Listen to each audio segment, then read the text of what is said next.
Bismillahirrahmanirrahim. Assalamualaikum warahmatullahi wabarakatuh. Alhamdulillahi rabbil alamin. Wa bihi nasta'inu ala umuri dunya waddin. Wassalatu wassalamu ala asyrafil mursalin Sayyidina wa maulana Muhammadin sallallahu alaihi wasallam wa ala alihi wa ashabihi ajma'in, amma ba'du. Muslimin muslimat yang dirahmati Allah, alhamdulillah, bersyukur kita kehadrat Allah subhanahu wa ta'ala karena baru saja kita dapat menunaikan kewajiban sholat fardu maghrib diikuti dengan wirid, istighfar, tasbih, tahmid dan tahlil, diakhiri dengan doa-doa permohonan kita kepada Allah Subhanahu wa taala. Mudah-mudahan semua yang telah kita kerjakan sebagai tanda ketundukan kita, kepatuhan kita kepada perintah Allah Subhanahu wa taala, dan moga-moga Allah jualah yang akan menerimanya dan membalas di atas segala apa yang telah kita kerjakan. Pada malam ini kita sambung kuliah Al-Hikam di muka surat 17, perenggan yang pertama di atas. Para hukama menyeru kepada kita. Mereka berkata, kerjakanlah apa yang menjadi kewajibanmu terhadap kami, yakni Allah.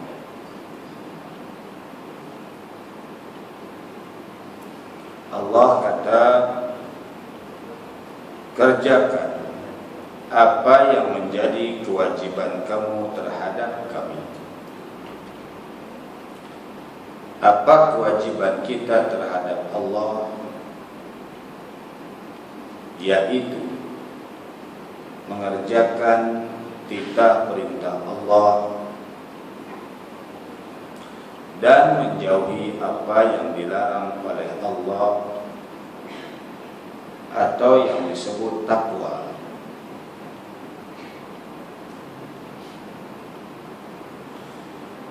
Dan kami, kata Allah, sekiranya kalian telah mengerjakan kewajiban-kewajiban terhadap kami, kami akan melengkapi bagimu bagian kami. Apa bagian Allah terhadap kita? Ialah memberi rezeki. Itu adalah urusan Allah kepada kita. Memberi kesehatan itu urusan Allah terhadap kita. Memberi umur, mengatur umur, urusan Allah terhadap kita. Memberi kefahaman tentang ilmu, urusan Allah terhadap kita, yang kita wajib menuntut ilmu. Fahamnya banyak atau sedikit bergantung kepada karunia dan anugerah Allah. Yang penting kita kerjakan kewajiban itu. Kalaulah orang yang menuntut ilmu pun tak banyak dapat ilmu, apalagi yang tak menuntut. Betul tak? Apalagi yang tidak menuntut ilmu. Kalau yang rajin hadir pun menghadiri kitab Al-Hikam masih belum faham, apalagi yang tak hadir. Fahamnya itu adalah urusan Allah yang akan kurniakan kepada kita. Yang penting laksanakan kewajiban itu, kata Allah, yakni menuntut ilmu. apalagi kewajiban kita tentang dunia, berusaha mencari rezeki. Itu kewajiban kita. Adapun pendapatan banyak ataupun sedikit di atas usaha itu adalah bagian Allah. Saya rajin mencari rezeki, rajin berusaha, tapi dapatnya sedikit. Itu yang rajin.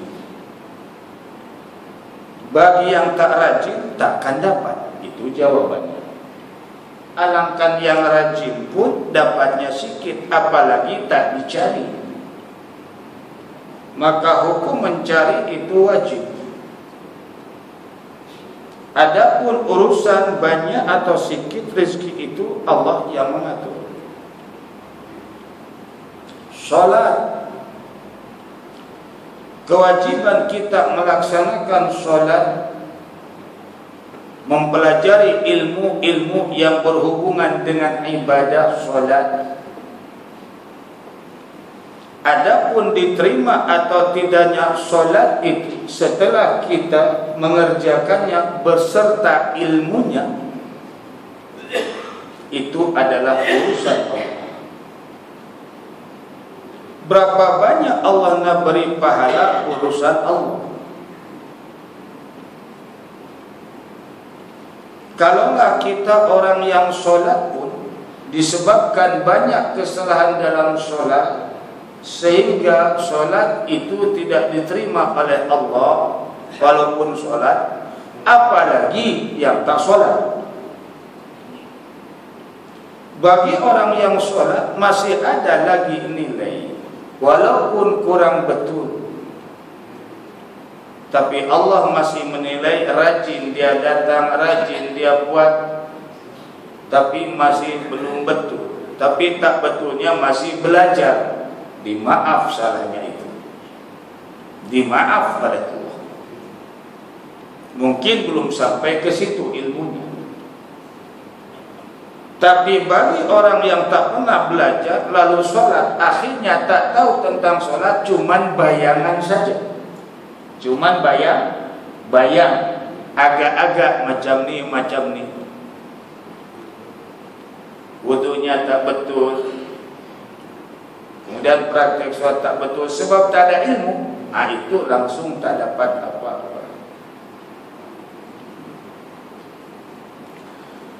Maka itu disebutkan, kerjakan apa yang menjadi kewajibanmu terhadapku, kata Allah. Kerjakan saja. Berdoa itu adalah kewajiban.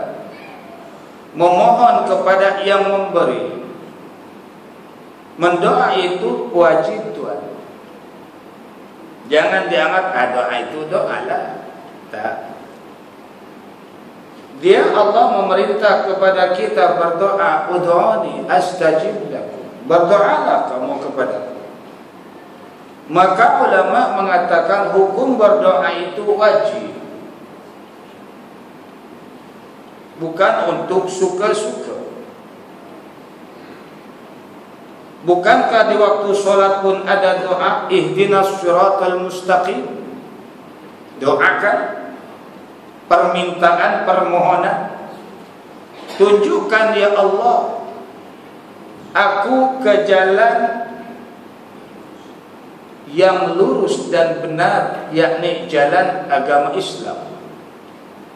Tapi kalau sudah berdoa diajak kepada Islam lalu tak mau, salah. Waktu sholat minta ihdinas siratal mustaqim, ya Allah tunjukkan kami ke jalan yang lurus dan benar, yakni syariat Islam. Diajak kepada syariat Islam menolak, itu salah. Tak payah doa lah kalau macam itu. Apa artinya doa itu? Adakah manusia macam itu? Ada tak mungkin? Mungkin saja ada.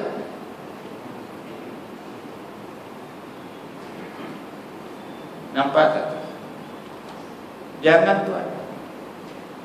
Salat mau ihdinas siratal mustaqim, ya Allah tunjukkan kami ke jalan yang lurus dan benar, yakni jalan agama Islam yang dibawa oleh Rasulullah. Di mana pelaturannya? Dalam Al-Quran, Al-Hadis. Diajak kepada syariat Al-Quran dan Al-Hadis, hukum, hudud dan lain sebagainya, menolak. Apa ceritanya?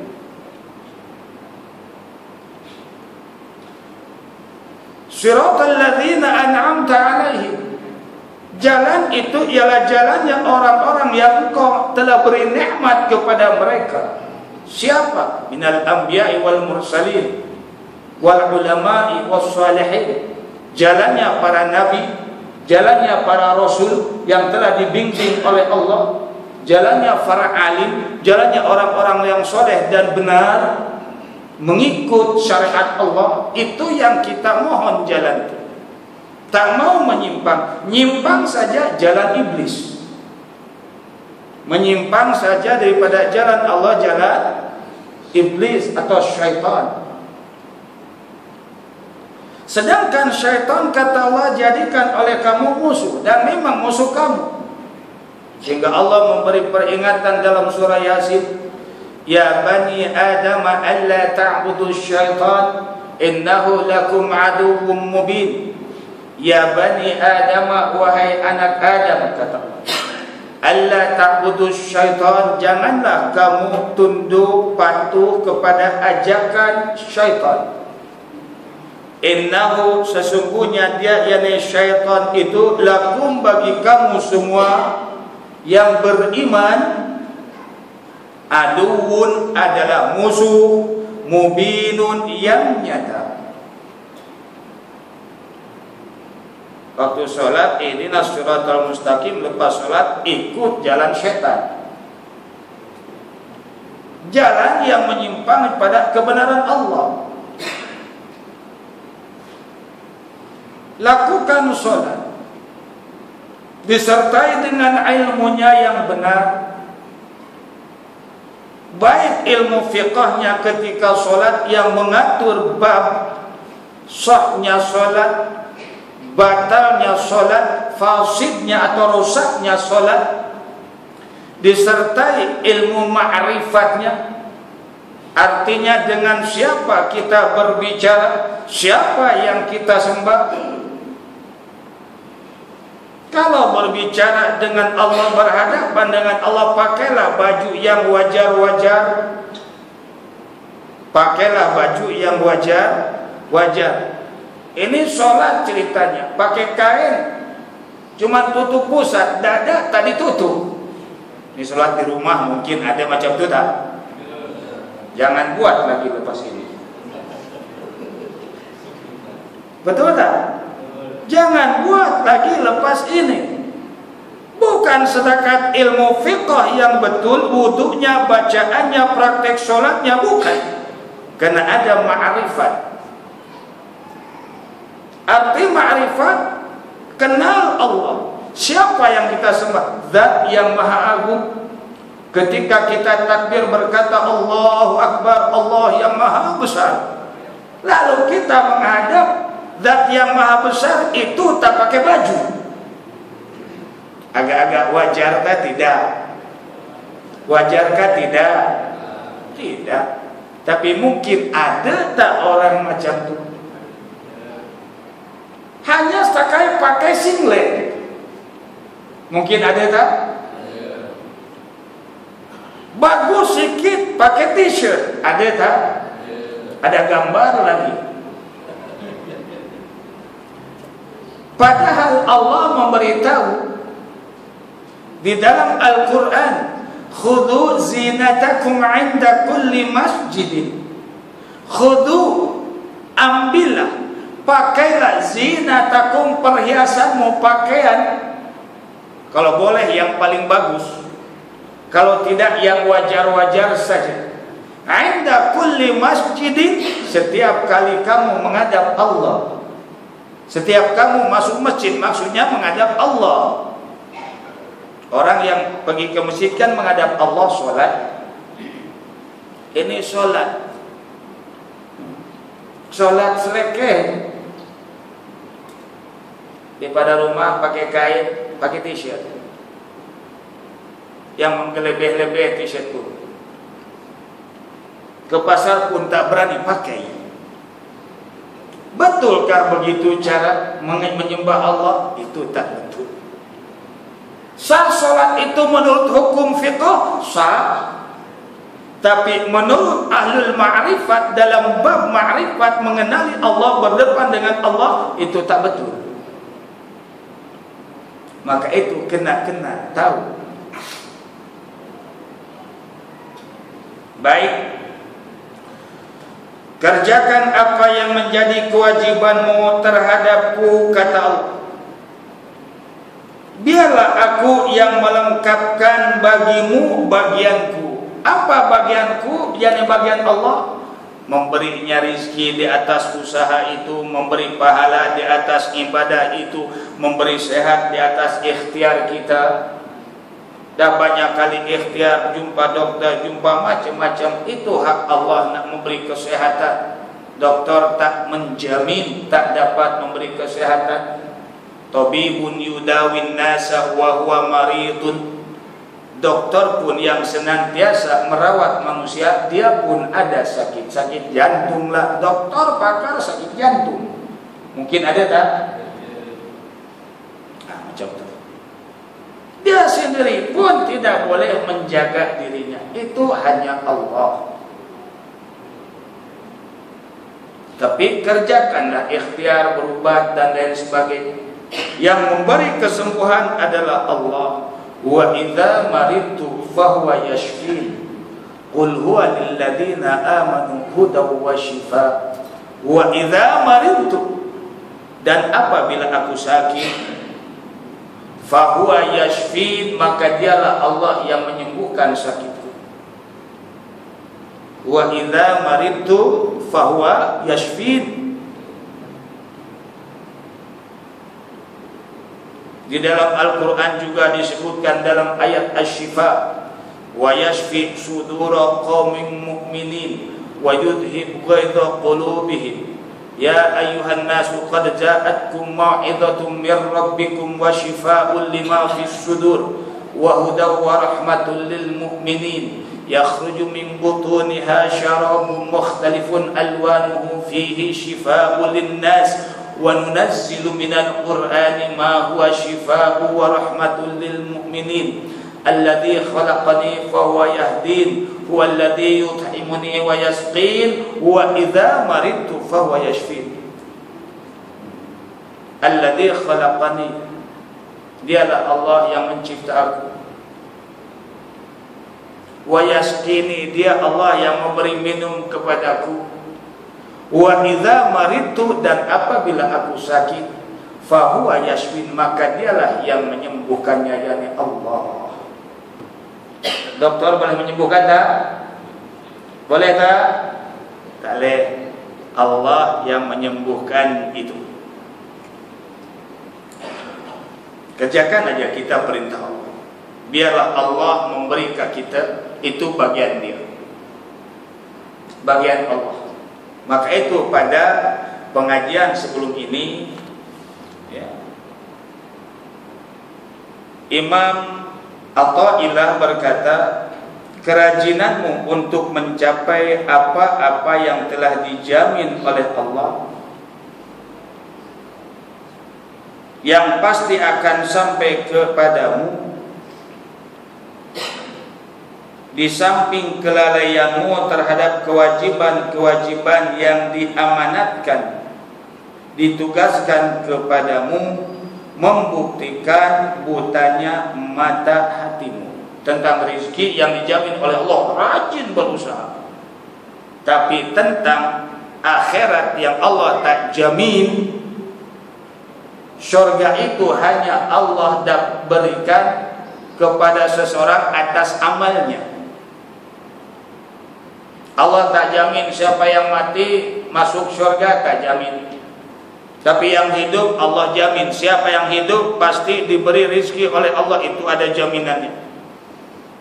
Allah telah menyebutkan, wa ma min dabbatin fil ardi illa 'ala Allahi rizquha. Tidak ada satu makhluk pun yang berjalan di permukaan bumi melainkan rizkinya dijamin oleh Allah. Yang wajib kita ikhtiar. Berapa banyak rezeki itu tergantung kepada karunia Allah. Tapi kalau kita bertungkus lumus tentang apa yang telah dijamin oleh Allah, yakni rezeki, lalu tinggalkan yang Allah tak jamin, yakni syurga, itu menandakan, membuktikan butanya mata hati kamu. Buta mata hatinya. Baik.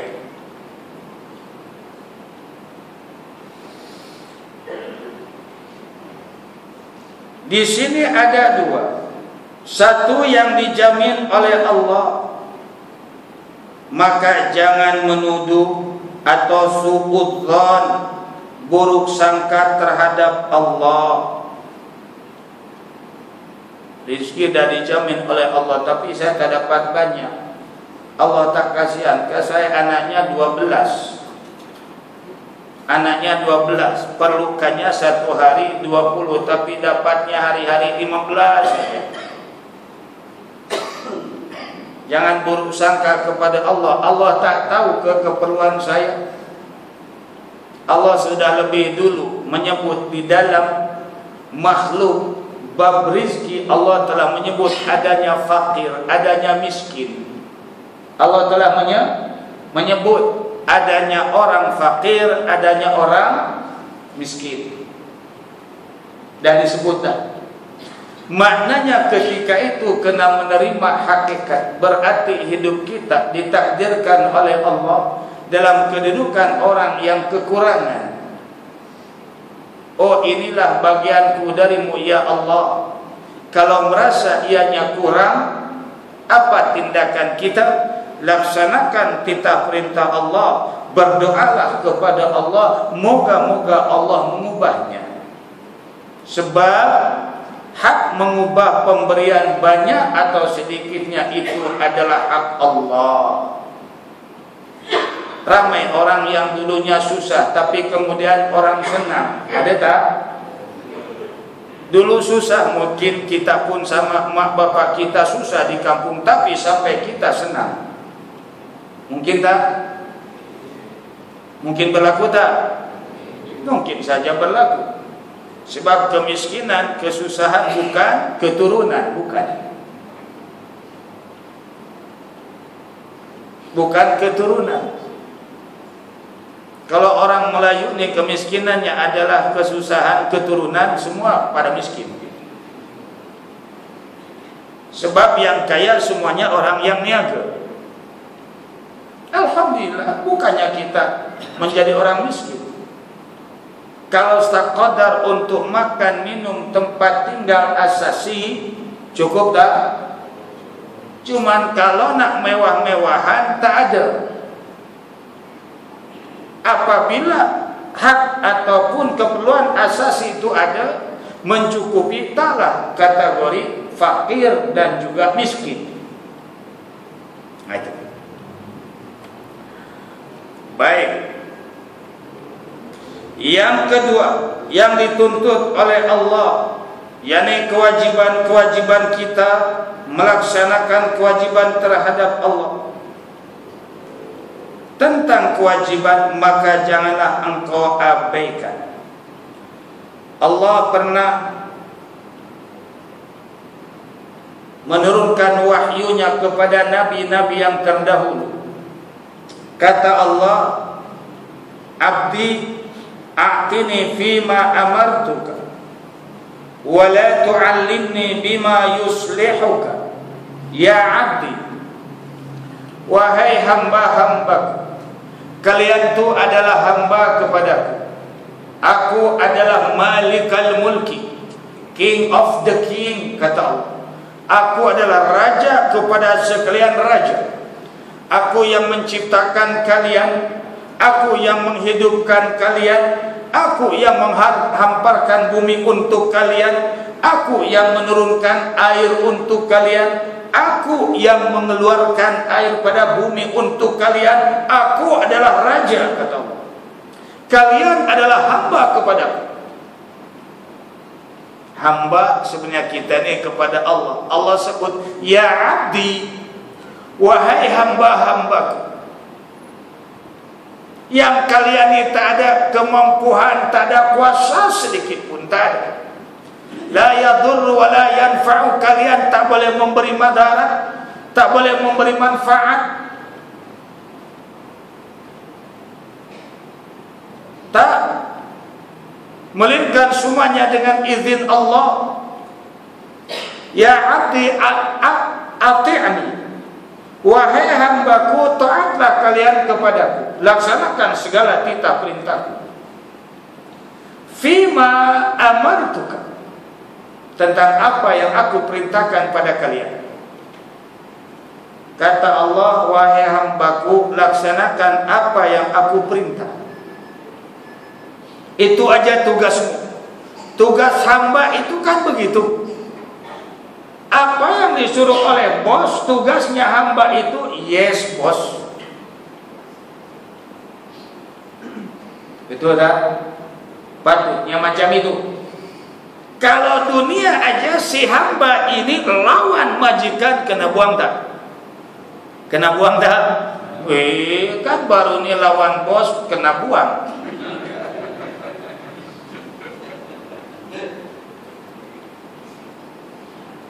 Kalau tak ada sebab, betul tak? Mesti ada sebab. Ini manusia.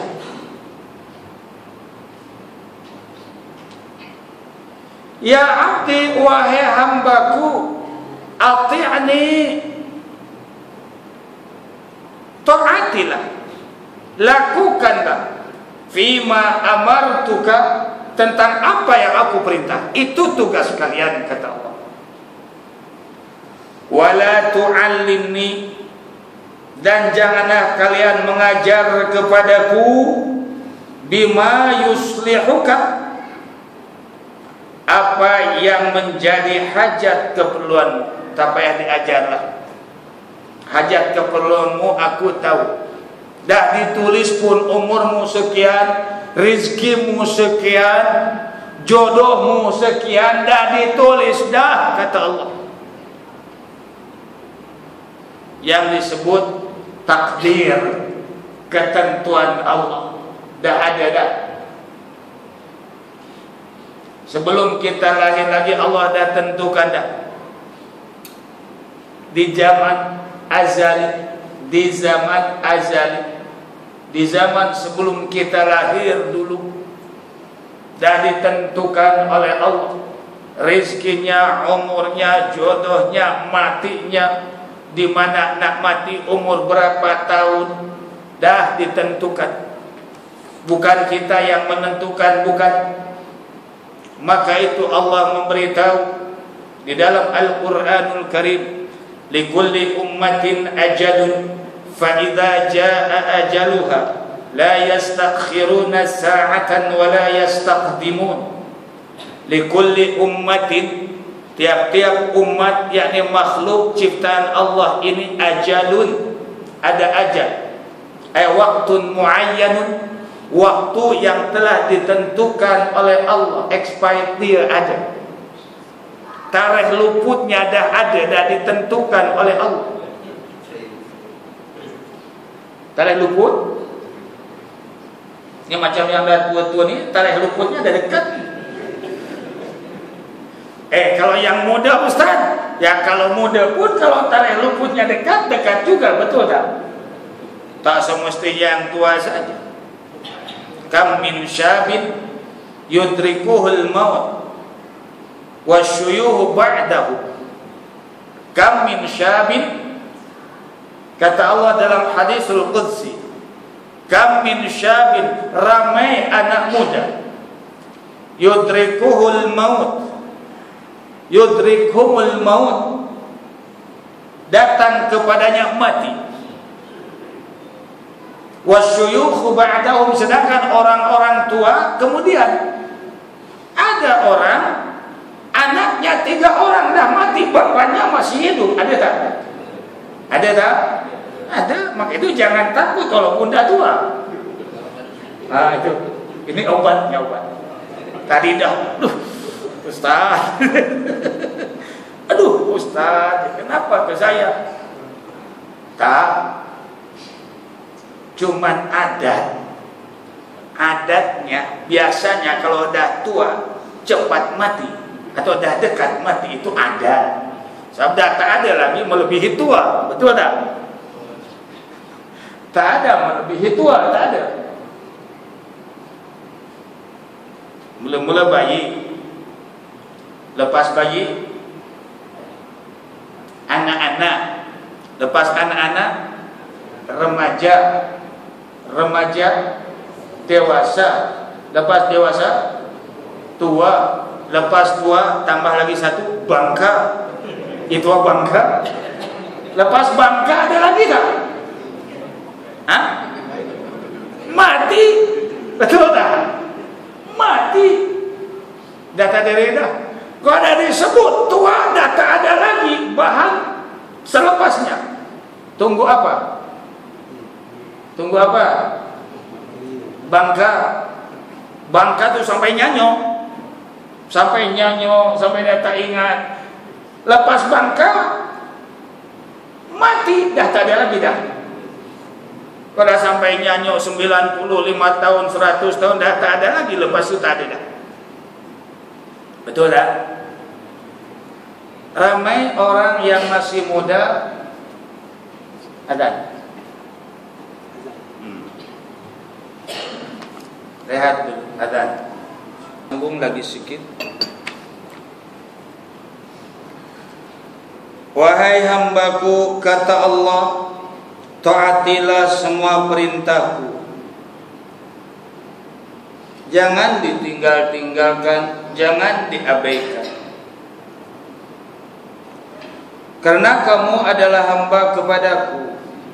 Aku yang memberi rizki padamu, aku yang memberi hidup padamu, aku yang memberi nafas padamu.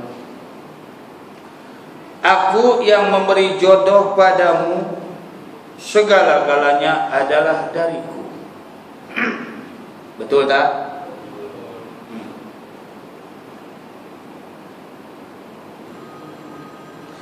Dan janganlah kamu memberitahu kepadaku apa yang baik bagimu. Ya Allah, saya mau ini, tak payah kasih tahu. Kata Allah, aku dah tahu keperluanmu. Allah tahu kalau dibagi lebih mungkin jadi manusia yang tak syukur. Kalau diberi kuasa mungkin jadi manusia yang zalim, bukan jadi kebaikan, bahkan jadi keburukan. Allah tahu, mengukur kita. Macam baju, Allah dah tahu ukuran kita. Kalau orang ini dibagi baju besar, sedangkan orangnya kecil, sesuai tak? Tak sesuai. Orangnya besar diberi bajunya kecil, sesuai tak? Tak. Allah dah tahu ukurannya. Maka itu kata Allah, dan jangan memberitahu kepadaku apa yang baik bagimu, atau jangan mengajar kepadaku apa yang menjadi hajat keperluan. Tak payah diajar. Bahkan ada ulama mengatakan kalau kita berdoa di atas hajat, tak perlu disebut satu-satu, Allah tahu.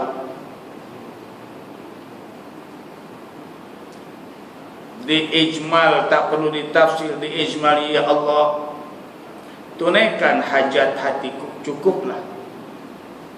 Tak perlu hajat hati apa. Saya mau ini, pagi-pagi ini saya mau sehat, tengah hari mau sehat, petang mau sehat, kemudian hari ini mau makanan yang lazat dan sedap, tengah hari tak payah ajar kepada Allah, tak payah. Ya Allah, saya mau punya istri kau yang bujang, badannya yang tinggi lampai, matanya yang mata jeli, pipinya yang merah jambu, rambutnya yang ikal mayak. Tak payah. minta aja, Allahumma jawizni zaujatan salihatan. Ya Allah, berilah aku jodoh wanita yang saleh. Cukuplah.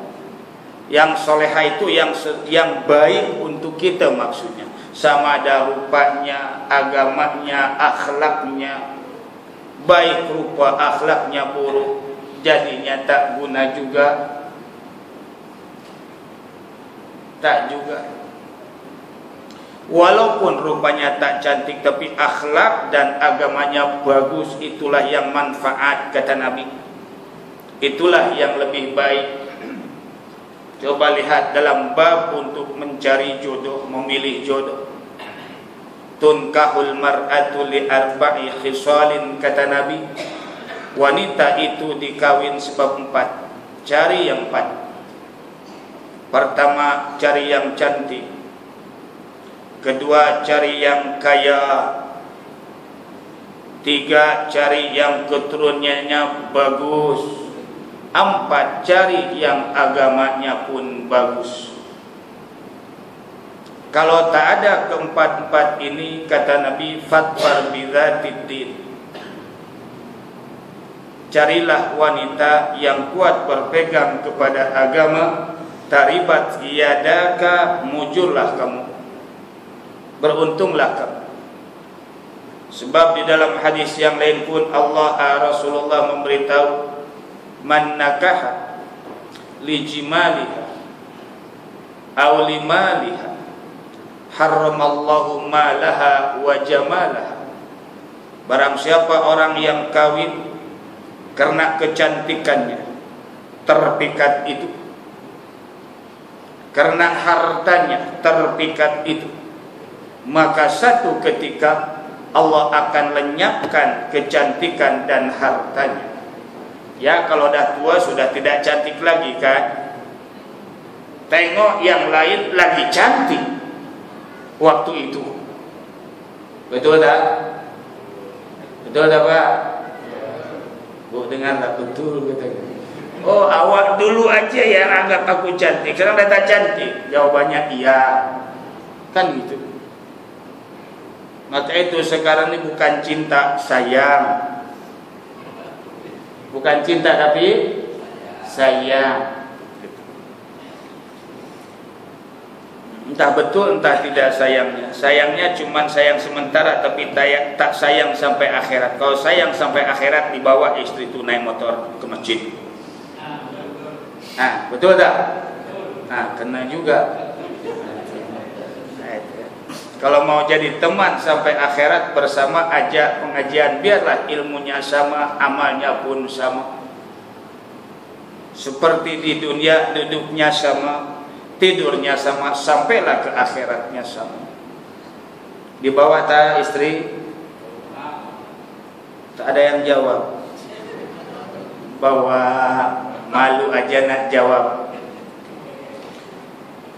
Dalam sebuah hadis baginda Rasulullah SAW bersabda yang artinya, kalau dibaca hadisnya panjang, dengar baik-baik. Mengapakah ada orang mengagungkan orang yang kaya, kata Nabi. Mengapa ada orang yang mengagungkan orang yang kaya? Sebab kekayaannya. Sedangkan Allah yang lebih kaya tak pernah diagungkan. Betul tak? Sedangkan Allah yang paling kaya tapi tak pernah diagungkan. Mana kekayaan Allah? Seluruh apa yang ada, baik di langit di bumi, itu milik Allah. Lillahi ma fis samawati wa ma fil ardi. Hak milik Allah. Apa yang ada di langit dan apa yang ada di bumi. Kaya tak? Kita ni walaupun kaya, paling-paling sebagian yang ada di bumi. Betul tak? Yang di langit habu pun tak ada. Betul tak? Oh, kaya orang itu, kebun sawitnya aja 100 ekar. 100 ekar tu sikit aja. Sikit kan banyak di sisi Allah? Sikit. Bukan seluruh bumi miliknya, tapi Allah, hak milik Allah. Apa yang di bumi, apa yang di langit. Bumi langit milik Allah, isinya pun milik Allah. Kaya tak? Kaya. Tapi kenapa yang lebih kaya yang Allah engkau tak agungkan? Maka itu baginda Rasul bertanya, mengapakah orang-orang mengagungkan orang yang kaya karena kekayaannya, sedangkan yang lebih kaya itu Allah? Innallaha ghaniyyun 'anil 'alamin. Allah itu maha kaya daripada sekalian alam. Maka itu di antara nama Allah, sifat juga kepada Allah adalah Al-Ghaniyyu Al-Mughni. Allah itu zat yang maha kaya, juga Allah lah yang memberi kekayaan kepada hambanya yang Allah kehendaki. Dan juga orang mengagungkan pemboros. Orang yang boros diagung-agungkan. Ini hadis nih. 1 bulan belanja sekian juta, atau 1 minggu belanja sekian, pakaiannya yang harganya ratus ribu, bahkan mungkin sampai juta untuk dia aja seorang. Ini hadis nih, dah ada dah, dulu pun dah disebut dah. Bukan hari ini, bukan tuan. Mengapakah orang-orang mengagungkan orang yang kaya, pemboros, lalu menghina ahli-ahli ibadah? Orang yang kaya diagungkan, orang yang boros itulah yang didukung diagungkannya. Lalu menghina ahli ibadah, para ulama dihina, diketepi, tak mau didengar perkataannya. Tidak ada tuh, cuman tinggal berlaku aja benda tu. Sama ada sudah berlaku atau akan berlaku, atau sedang berlaku. Hadis dah ada menyebutkan hal yang demikian. Dan mengikuti ajakan Quran. Alim-alim, ahli agama yang ibadat itu mengikuti ajakan Quran, ngajak kepada syariat Allah, ngajak kepada hukum Allah, ketetapan Allah yang kita ni hambanya patut patuh. Lalu orang kaya dan pemboros atau penguasa itu mengikut tuntutan Quran hanya yang sesuai dengan hawa nafsu mereka. Yang sesuai dengan nafsu ikut, oh ini kita perjuangkan Islam, Islam yang sesuai dengan nafsu, yang memberi keuntungan, yang memberi kelebihan. Sedang yang tidak sesuai dengan hawa nafsunya, yang boleh membintis dirinya, ditinggalkan atau diabaikan. Adakah ada yang demikian? Ya mungkin. Yang sesuai, yang boleh bawa keuntungan, wah berdalil. Yang tak sesuai, yang tak boleh merugikan pada dirinya, ketepikan. Akhirnya menjadilah manusia yang iman kepada sebagian, kufur kepada sebagian. Hadis menyebut, padahal yang demikian itu berarti mempercayai sebagian kitab Allah, yakni Al-Quran. Solat terima wajib, dia pun solat. Puasa terima wajib, dia pun puasa. Haji terima wajib, oh lagi cepat sebab boleh dapat untung. Hukum yang lain tolak. Diajak hukum yang lain tolak, tak sesuai. Masyarakat majemuk, solat pun masyarakat majemuk juga, tapi orang bukan Islam tidak menghina orang yang solat. Sebenarnya tidak, betul tak? Puasa masyarakat majemuk juga, orang yang bukan Islam tak menghina orang puasa, betul tak? tak mempertikai pun. Begitu juga sebenarnya hukum yang lain kalau mau diterima. Ianya berlaku kepada orang Islam, bukan kepada semua orang. Adakah puasa kepada semua orang? Tak. Allah kata, ya ayyuhalladzina amanu kutiba alaikumussyam, wahai orang-orang yang beriman, telah diwajibkan kepada kamu puasa. Yang tak iman peduli dia. Salat pun begitu juga. Inna salata kanat 'alal mu'minina kitaban mawquta, bahwanya salat itu kata Allah difardukan ke atas orang-orang mukmin. Tak iman terpulang dia, tak dituntut. Begitu juga hukum yang lain. Zakat yang wajib kepada orang Islam saja, betul? Padahal hukum yang lain pun sama, tapi digambarkan masyarakat majemuk tak sesuai begitu. Ini adalah alasan-alasan yang tidak mau menerima syariat Allah. Mungkin ada tak? Di sini ada tak? Kalau ada, cepat ubah i'tiqad itu. Sebab semua pelaturan Allah itu adalah benar. Semua syariat Allah itu adalah kebaikan untuk kita. Allah yang Maha Tahu.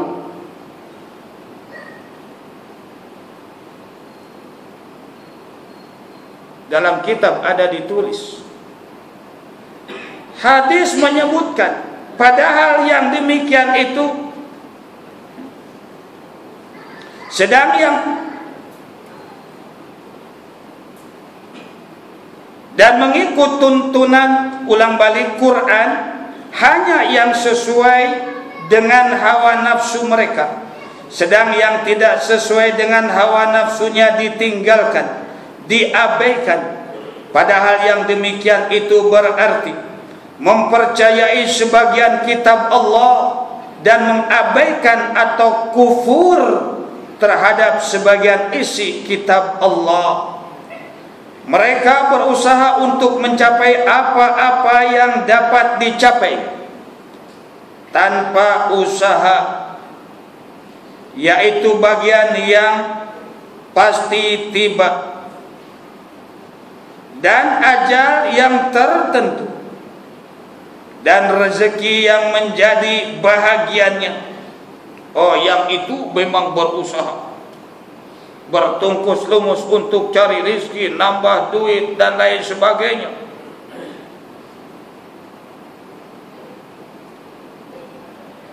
Masing-masing nak dapat duit banyak, masuk dalam poket, dalam account, diusaha.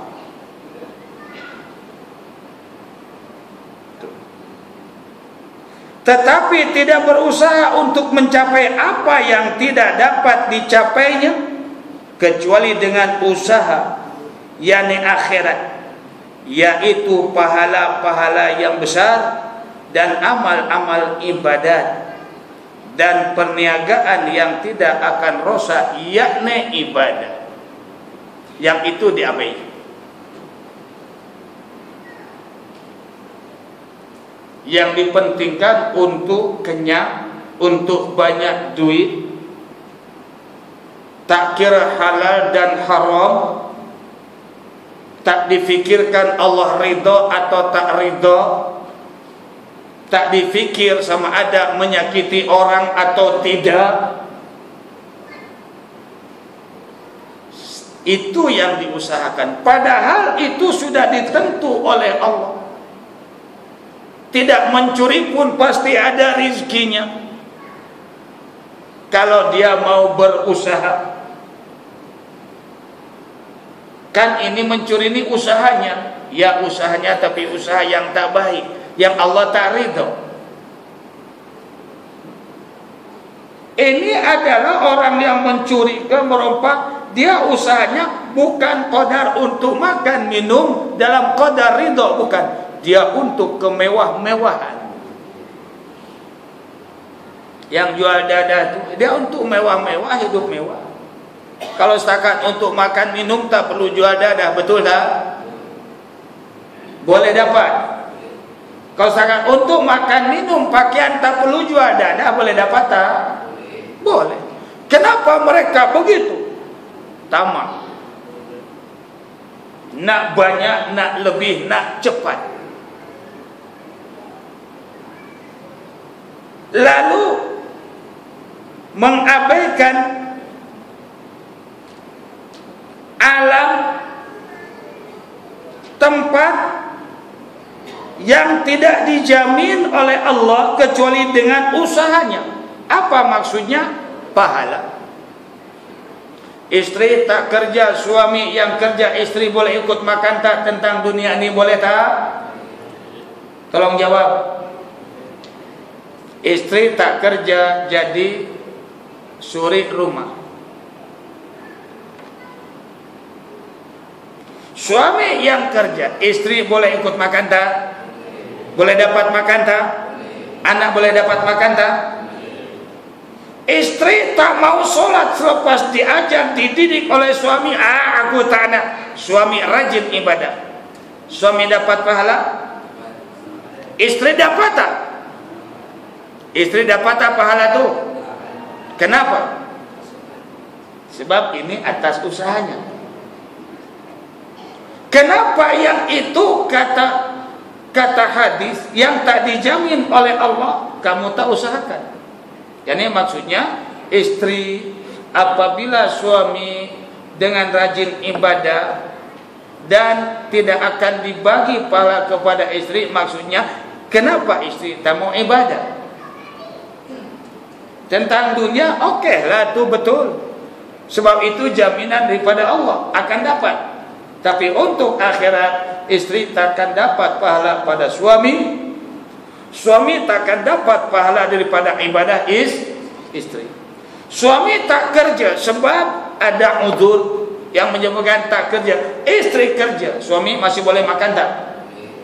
Ada suami uzur, sama ada musibah dan sebagainya, akhirnya istri yang kerja.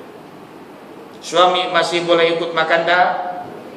Boleh, masih lagi. Tentang pahala tidak begitu. Tentang pahala tidak begitu. Dan kenapa juga manusia tidak mau berdagang dengan hasil yang tidak akan rosak? Apa maksudnya pahala? Ibadah kita ni dijual kepada Allah Subhanahu wa taala. Kalau dah dapat pahala sampai bila-bila tak rosak tak? Akan dijumpai di akhirat nanti. Ibadah kita ini diberi pahala lalu disimpan di petinya. Disimpan di petinya. Maka itu disebut ad-dunya sundukul amal. Dunia ini peti kepada amal. Siapa yang rajin ibadah berarti rajin mengisi tabungan peti itu. Bila dibuka peti itu, apabila dah tinggalkan dunia, dibuka rupanya banyak. Yang tinggal ibadah berarti dia tidak menabung untuk selepas kematian. Di waktu di dunianya tak mau ibadah, dia ada juga peti, tapi petinya peti racun. Dibuka meletup aja. Bukan peti yang baik. Ada juga petinya tapi peti maksiat, peti dosa. Maka isilah peti itu dengan ibadah, yakni pahala. Kemudian Ibrahim Al-Khawas berkata, ini salah seorang ahlul hikmah, la tatakallaf ma kufitu wa la tudayyi mastukfita. Artinya jangan engkau memaksa diri untuk mencapai apa yang telah dijamin oleh Allah, dan jangan mensia-siakan, yakni mengabaikan apa yang diamanahkan, ditugaskan kepadamu oleh Allah. Ulang balik, jangan memaksa diri untuk mencapai apa yang telah dijamin oleh Allah. Sebab kalau dijamin oleh Allah 10, walaupun penat 10 juga dapatnya.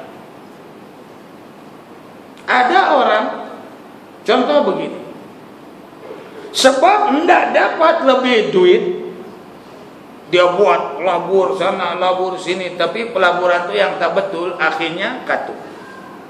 Dapat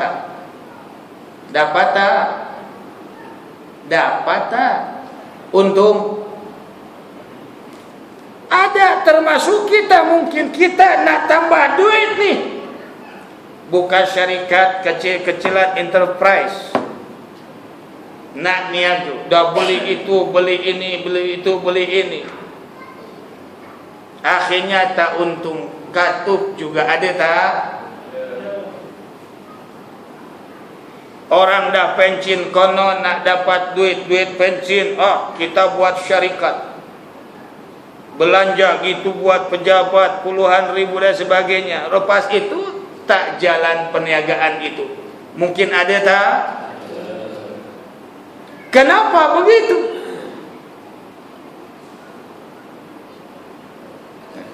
Kenapa begitu? Sebab kita telah bertungkus lumus tentang apa yang dijamin oleh Allah. Dijaminnya tak dapatlah. Buka syarikat selian berhad, besarkan sikit. Daftar syarikat aja 2.800. Sewa pejabat 2.000 satu bulan. Renovate lagi sampai 15.000. Peralatan, gajikan orang 1.500 sebulan. Hasil tak dapat, bayar gaji, bayar pejabat, bayar sewa. Itu aja yang ada, habis. Ada tak macam tu? Ada. Ini kita harus tahu.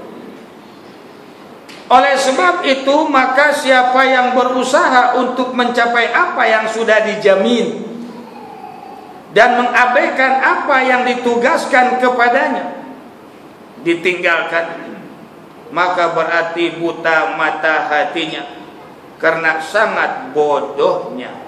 Ustaz sebut bodoh. Itu dalam kitab sebut sangat bodohnya. Ada tak perkataan sangat bodohnya? Ada. Tak mau sebut bodoh, jahil. Jahil senyum sikit kan? Jahil. Nah, sangat jahil. Ya, memang benar tuan-tuan. Termasuk Abdullah Qurtubi pun ada buat syarikat dengan kawan sebagainya, banyak keluar duit. Akhirnya bukan untung ada. Kita masih makan, rupanya bukan di situ rezeki kita. Betul tak? Allah tidak memberi di situ, tak memberi tak. Rupanya jaminannya tempat lain, yang ini yang dijamin oleh Allah. Alhamdulillah masih makan, masih hidup. Walaupun modalnya tak banyak. Contoh macam itulah dia. Kalau bukan bagian kita, kita bertungkus lumus takkan dapat tentang dunia ini. Sebab dunia ini telah dijamin oleh Allah, bagian-bagiannya sudah dipaskan oleh Allah. Sekian. Tapi kenapa kita tidak bertungkus lumus, tidak berusaha tentang pahala untuk akhirat, yang mana syurga ini Allah tidak memberi jaminan setiap yang mati masuk syurga. Tak memberi jaminan. Tapi setiap yang lahir Allah jamin ada rezekinya. Pikir-pikir, mudah-mudahan ada manfaatnya untuk kita. Oh iya, akhirat itu Allah tak beri jaminan, surga Allah tak beri jaminan. melainkan boleh masuk syurga itu atas usaha kita. Atas usaha kita. Ibu-ibu masuk syurga atas usaha kita. Bukan usaha suami tiap maghrib pergi ke masjid aku pun dapat pahala macam dunia, suami tiap hari keluar kerja aku pun dapat ikut makan. Tidak begitu tentang pahala. Tidak begitu tentang akhirat. Faham? Faham tak? Okey, sudah faham, sudah sampai sini. Sebab sudah faham, insya-Allah kita sambung di minggu yang akan datang bab lain. Untuk mengakhiri majlis ini, sama-sama kita baca tasbih kifarah. Bismillahirrahmanirrahim. Subhanakallahumma wa bihamdika asyhadu an la ilaha illa anta astaghfiruka wa atubu ilaik. Allahumma inna nas'aluka al-huda wat-tuqa wal-'afaf wal-ghina. Allahumma inna nas'aluka 'ilman nafi'a wa rizqan wasi'a wa amwalan katsira wa tijaratan lan tabura bi rahmatika ya arhamar rahimin. Wa sallallahu ala sayyidina Muhammadin wa ala alihi wa ashabihi ajma'in. Subhana rabbika rabbil izzati amma yasifun wa salamun alal mursalin walhamdulillahi rabbil alamin. Akhirul kalam. Wassalamu alaikum warahmatullahi wabarakatuh.